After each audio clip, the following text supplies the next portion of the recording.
Good morning, students. I hope you all are healthy at home with their parents. So students, आज हम maths का new chapter start करेंगे जिसका नाम है chapter number 18 perimeter and area. तो first of all हम perimeter और एरिया की डेफिनेशन के बारे में डिस्कस करेंगे कि पेरीमीटर और एरिया किसे कहते हैं, ताकि आपको अगर आप सम सॉल्व करो तो आपको पता हो कि पेरीमीटर और एरिया में क्या फ़र्क है। तो फर्स्ट आ गया हमारा perimeter, a shape that is made up of two और more plane figure is called a composite figure. जो फिगर दो या दो से ज़्यादा प्लेन फिगर से मिलके बनी होती है उनको क्या कहते हैं, कॉम्पोजिट फिगर कहते हैं। The perimeter of a composite figure is equal to the sum of its boundary। अगर हम कोई भी शेप ले रहे हैं, लेट कर लेते हैं कि हमने स्क्वायर शेप ले ली या फिर हमने एक रेक्टेंगल शेप ले ली, तो हम लेट कर ले कि हम इस पॉइंट से स्टार्ट कर रहे हैं।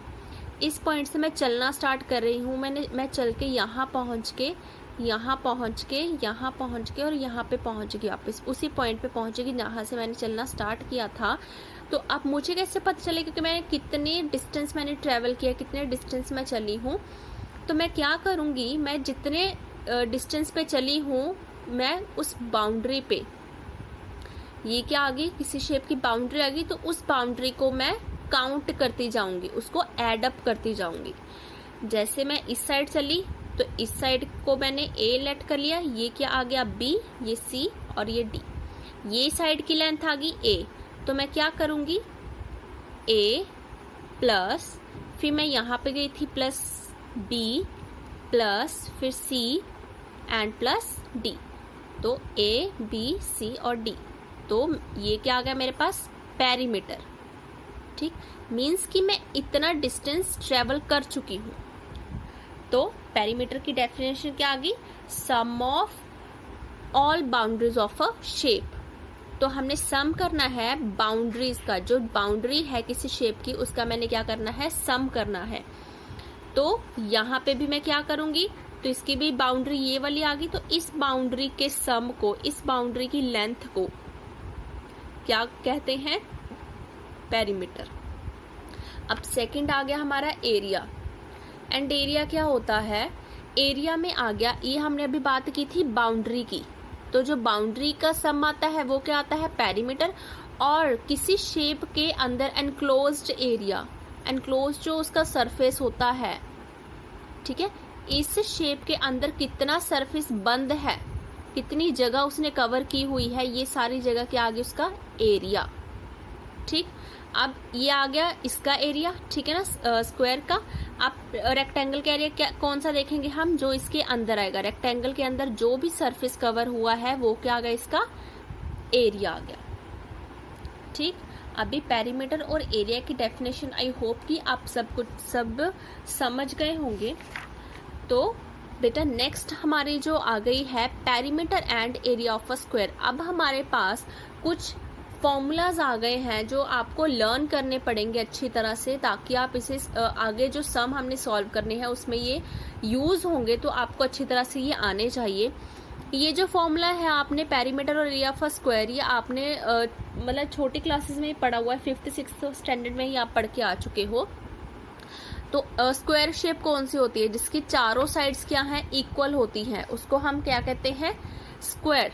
अगर हम इस साइड की लेंथ ए ले रहे हैं तो ये साइड और ये साइड भी क्या आएगी, ए सेंटीमीटर ही आएगी। तो हमने क्या लिया, perimeter of a square is, perimeter क्या आ जाएगा स्क्वायर का, ये साइड ए प्लस फिर ये ए प्लस फिर ये वाली ए प्लस फिर ये ए, चारों साइड्स का हमने सम कर लिया। ठीक है, ये क्या आ गया पेरीमीटर, तो हमने अभी प्लस किया 1 2 3 4, ये कितनी बार आ गया, 4a। तो ये क्या आ गया, perimeter of a square 4a। अब हमने देखना है area of a square. Area हम कैसे लेते हैं, लेंथ इनटू ब्रेथ। तो इसकी लेंथ क्या है, a मल्टीप्लाई ब्रेथ क्या है इसकी, a। तो इसका एरिया क्या आ गया, a स्क्वायर। ओके। अब अगर हमें साइड दी हुई है तब हमने ये एरिया ऑफ स्क्वायर ये हम फॉर्मूला लगा सकते हैं। अगर हमें इसका डायगोनल दिया हुआ है, डायगोनल ये वाली लेंथ डायगोनल दी हुई है, डी क्या आ गया, डायगोनल ऑफ अ स्क्वायर, जो बीच में से कट कर रहा हो किसी स्क्वायर को उसे कहते हैं डायगोनल। तो अगर हमें डी की वैल्यू दी हो, ए की ना दी हो, तब हम उसका एरिया कैसे निकालेंगे, हाफ ऑफ डी स्क्वायर, ये वाला हाफ ऑफ डी स्क्वायर। अब ऐसे ही हमारा नेक्स्ट आ गया perimeter and area of a rectangle. अभी हमने क्या किया था, स्क्वायर का किया था, अब हमने क्या करना है, रेक्टेंगल का पेरीमीटर और एरिया फाइंड करना है। तो इसका पेरीमीटर आ गया, perimeter of rectangle A B C D is equal to, perimeter वही आ गया। अगर हम ये लेट कर ले, ये लेंथ है, ये ब्रेथ है, जितना डिस्टेंस ये आर्म का होगा उतना ही डिस्टेंस इसके सामने वाली ये आर्म का होगा, जितना डिस्टेंस ये होगा उतना ही डिस्टेंस ये होगा। ठीक, अब perimeter of a rectangle A B C D is equal to L plus B फिर एल प्लस बी, तो कितना आ गया 2l और 2b आ गए, यहाँ पे 2l प्लस 2b आ गए, इसको अलग अलग करके। अब इसमें भी 2 है, इसमें भी 2 है, तो 2 हमने कॉमन निकाल रहे हैं, ब्रैकेट में कराया गया l प्लस b, तो ये पेरीमीटर क्या आ गया 2 into L plus B. Okay, अब इसका एरिया कैसे निकालेंगे, लेंथ इंटू ब्रेथ, एरिया क्या, length into breadth, l into B, तो ये क्या आ गया हमारा एरिया ऑफ अ रेक्टेंगल। अब जो नेक्स्ट है area of 4 walls of a room. अगर हमने कोई हमें बोला गया है कि रूम है, रूम आपको पता है ना कि अगर हमें बोला गया कि कोई क्यूब दिया हुआ है, क्यूब आपको पता है ना, क्यूब की शेप ये होती है, ठीक है, कोई हमें क्यूब दिया हुआ है या फिर, ठीक है, तो हमें अगर बोलेगा कि इसका एरिया फाइंड करो, तो ये एक रूम की तरह ही होगा, क्योंकि रूम ऐसा ही होता है जिसमें लेंथ ब्रेथ भी होती है और हाइट भी होती है, ठीक है ना, तो एक बॉक्स की टाइप हो गया। तो area 4 walls of a room, ठीक, तो हमने इसका एरिया कैसे निकालना है, इसमें एक क्या होती है, लेंथ होती है, ब्रेथ होती है और एच क्या होती है, हाइट होती है उसकी। तो area of 4 walls is equal to 2 into L plus B multiply H, ये क्या है, एरिया का फॉर्मूला है 2 इंटू एल प्लस बी, ये तो रेक्टेंगल वाला एरिया आ गया 2 इंटू एल प्लस बी, बस इसके साथ क्या करना, हमने मल्टीप्लाई कर देना है एच, जो एच क्या है उसकी हाइट, जो रेक्टेंगल में नहीं थी बट इसमें है क्योंकि ये 3D इमेज है। हम देखते ना हमारे रूम में लेंथ भी होती है, ब्रेथ भी होती है और हाइट भी होती है, ठीक है, तो वही आ गया। हमने पहले क्या करना है, 2 इंटू एल प्लस बी क्या आ गया, एरिया ऑफ रेक्टेंगल, उसका फॉर्मूला लगा के फिर हमने बस मल्टीप्लाई कर देना है एच से, तो ये क्या बन गया, एरिया ऑफ अ रूम। अब नेक्स्ट क्या आ गया हमारे पास, एरिया बिटवीन 2 रेक्टेंगल्स। अब हमने देखना है 2 रेक्टेंगल्स के बीच में एक बड़ा रेक्टेंगल है और एक छोटा रेक्टेंगल है, इस रेक्टेंगल के और बड़े रेक्टेंगल के बीच ये जो एरिया आ रहा है, मतलब जो ये इन्होंने ग्रे शेड में दिया हुआ है, ये जो एरिया आ रहा है, इसका हमने जो सरफेस है इसका एरिया फाइंड करना है। तो हम ये कैसे फाइंड करेंगे, इसका फॉर्मूला है area of path l plus 2x b plus 2x minus l multiply b, ठीक, तो ये क्या हमारा फॉर्मूला आ गया, ये भी हमने लर्न करना है अच्छी तरह से। अब उसके बाद क्या आ गया, perimeter and area of a triangle.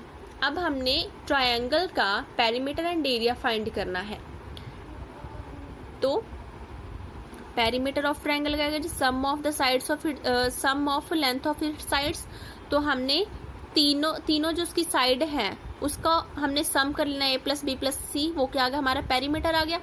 अब हमने एरिया फाइंड करना है, तो एरिया कैसे फाइंड करेंगे हम, half of b multiply H, तो b क्या है इसका बेस, h क्या है इसकी हाइट, ठीक, b क्या है इसका बेस, h है इसकी हाइट, तो इसे हमने मल्टीप्लाई करना है और 1/2 से इसे मल्टीप्लाई करके ये क्या गया, एरिया ऑफ ट्रायंगल।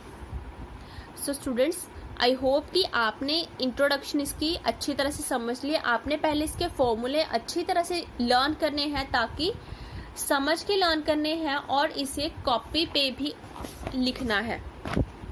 जैसे मैंने कॉपी पे लिखा है चैप्टर 18 पेरीमीटर एंड एरिया, फिर मैंने फॉर्मूले स्टार्ट किया, बट मैंने यहाँ पे फॉर्मूलाज लिख के कोई फिगर नहीं ड्रॉ की, तो आपने इसके साथ फिगर भी ड्रॉ करनी है। जैसे ये किसकी आ गई, स्क्वायर की। अब रेक्टेंगल, अब कौन सी आ जाएगी, रूम की, एक मतलब एक क्यूब ड्रॉ कर लेना है आपने, ताकि आपको रूम के बारे में पता चल जाए। फिर उसके बाद एरिया ऑफ अ ट्रायंगल, तो आपने एक एरिया ट्रायंगल आपने ड्रॉ करनी है, ताकि इससे अपने फ्रंट पेज पे सारे फॉर्मूले अच्छी तरह से पिक्चर ड्रॉ करके आपने लिखना है, ताकि आपको जो इसकी सम है वो इजीली समझ आ जाए। Thank you students.